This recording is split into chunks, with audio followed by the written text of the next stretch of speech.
Hi guys, welcome back. So today I have kind of a mashup review video for you where I'm going to be talking about some of the fantasy books I read this month.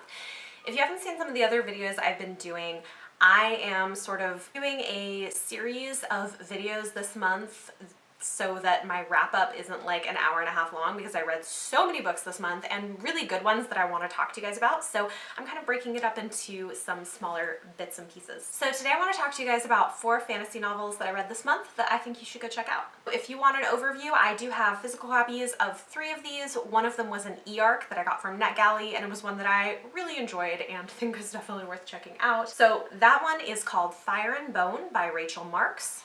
I will put a picture up here so you can see it. The next book I'm going to be talking about is The Hazelwood by Melissa Albert, Tess of the Road by Rachel Hartman, and last but certainly not least, Strange the Dreamer by Laini Taylor. First, let's talk about Fire and Bone by Rachel Marks. This one was a really fun urban fantasy, and it's actually by an indie author. I seriously recommend it. I know indie authors are not always amazing, but this one was really good. I gave it 4 stars. This follows the story of Sage, an 18-year-old girl living in Los Angeles who has aged out of the foster care system and is now on the street, when suddenly she gets sort of kidnapped and is told that she is actually a demigod and has magical abilities that have been latent but are coming to the surface. So her entire world changes and she is thrust into this political intrigue and these things that she doesn't understand where they're coming from. It's really good, you guys. It's so fun. It's really well put together. I thoroughly enjoyed it. And again, it's an indie author, so I was pleasantly surprised by this one. I got the e-arc of it from NetGalley, but it is out now. So if you want to go check it out, I'll leave a link down below if I remember to do so, but definitely go read this one. I thought it was really interesting too because the gods and goddesses were inspired by Celtic mythology, which is something you don't always see a lot of. The storytelling was really interesting. I liked the way that it was set up. You get some modern things and then you get these sort of dreamlike flashbacks to a different time period. It's really interesting. The world building is really interesting. I definitely want to continue on with the series. I am kind of a fan and I want to see more in this world. Of course, you know, she's also navigating her complicated feelings for these 2 other male demigods. So there's a bit of a love triangle in here, but it's not what you think it is. So yeah, it's interesting. I really liked this one. I almost wonder if I should have bumped it up to a 4.5 stars because in hindsight, I really enjoyed it pretty thoroughly. It was really well put together. And I like that the romance is a slow burn romance. Yeah, I really enjoyed this. So go check it out, Fire and Bone by Rachel Marks.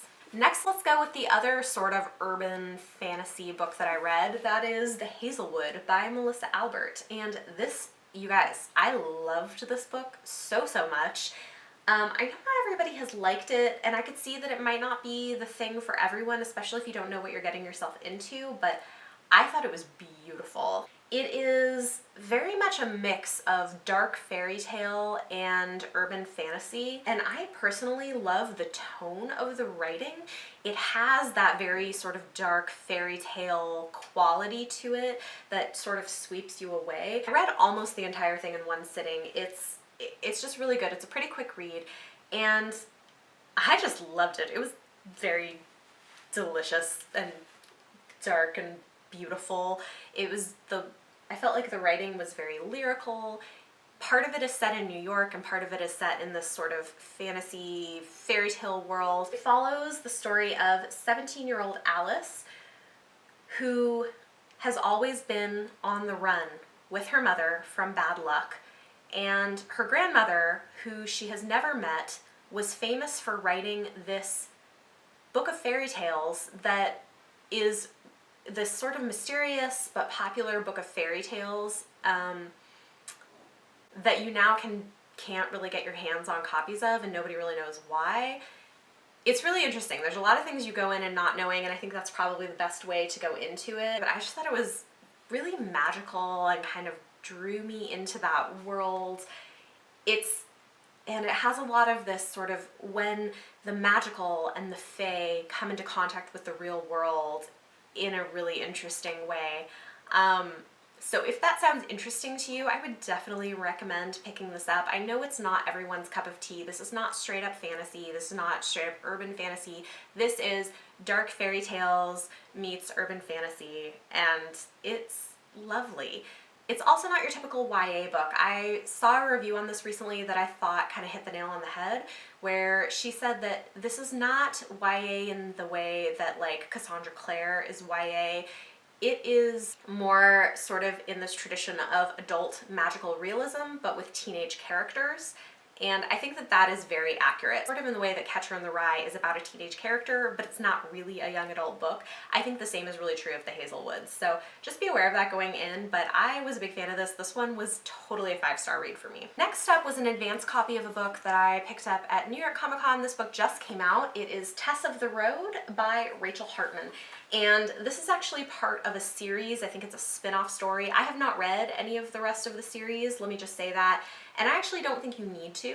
I didn't feel like I was really missing all that much going into this story. It was clear that there were things that had happened with other sort of side characters who were protagonists in the other books that I didn't know that much about, but I really didn't feel like it detracted at all from the story or like you really need any of that going into this. This is set in a pretty interesting and expansive fantasy world, and it follows this girl named Tess who is very wild and wants to be free and explore things and is very curious about things, but she is raised in a family that is not only one of nobility but also highly religious, particularly her mother. And her mother also subscribes to sort of sect of their religion that is very harsh, especially on women. So she's raised being taught that like women's bodies are sinful and evil and everything is sort of women's fault, and yeah, so that is an interesting sort of theme that gets followed throughout the story of her like grappling with that. The thing that we find out more about as time goes on is that we know that as a teenager she got pregnant, she had a baby out of wedlock, and because of that was very much shamed by her family, forced into not a great situation, and so then not too far into the book she decides to run away from home and run away from the things that her family is pushing her into. A lot of this book is Tess on the road, as the title tells you, and it's her sort of coming to terms with her past, finding herself. In some ways it's a coming of age novel, but it deals with a lot of really interesting things. It deals with religion, it deals with teen pregnancy and female sexuality and some like pretty heavy things, but it's done really well. The storytelling is really good. One thing I will say about it, which is probably why I gave it 4 stars instead of 5, is it does drag. The pace of this is pretty slow, especially in the beginning. I was like, okay, like this is great, but can we like speed things up? It's like a fairly long book. I didn't think it needed to be as long as it was, but I really liked it. I liked the messaging of it. I liked the world. I often liked Tess as a character. It's hard because sometimes in the flashbacks she's a really terrible person and makes really bad decisions, and that sometimes felt hard to get behind for me, but we do see her grow, so that was good. But generally speaking, I thought this was a really good one. So if that sounds appealing to you, Tess of the Road.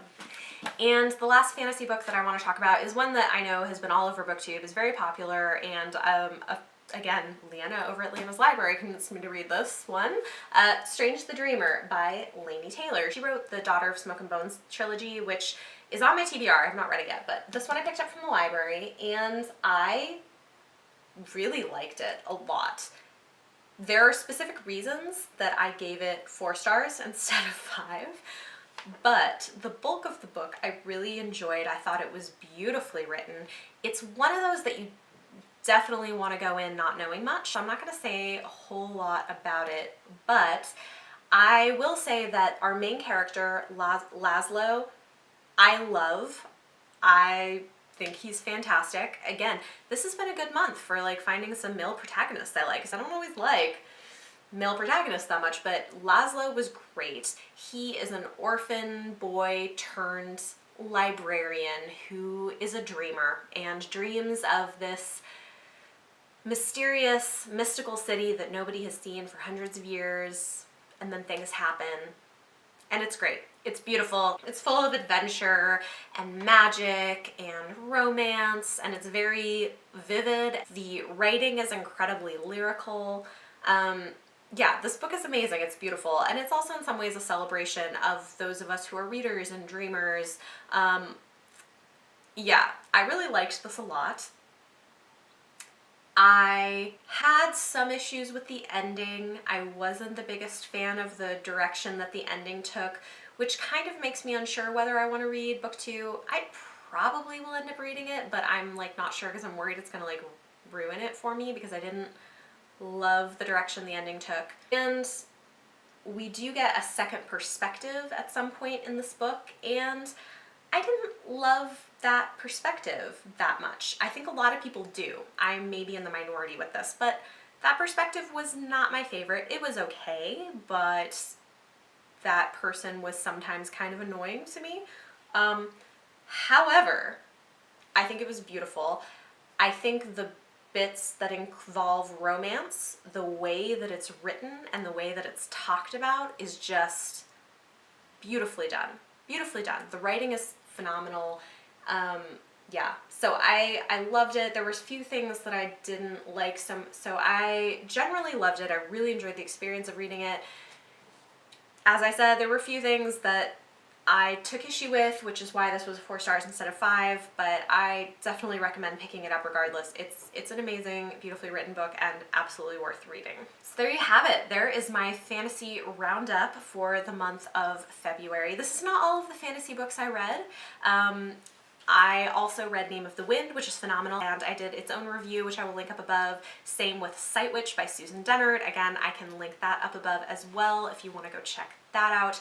I also read some fantasy books in my Cozy-a-thon wrap-up, which I can link up above. I will briefly talk about these books in my complete wrap-up for the month, but I just read so many books this month, I knew that I couldn't make that video like an hour long. So anyway, talk to me in the comments down below. Let me know if you guys are interested in any of these books, if you've read them, if you agree with me or disagree with me. I would love to chat with you guys. If you like this video, give it a thumbs up. Subscribe to see more. Thank you so much for watching, and I will see you next time.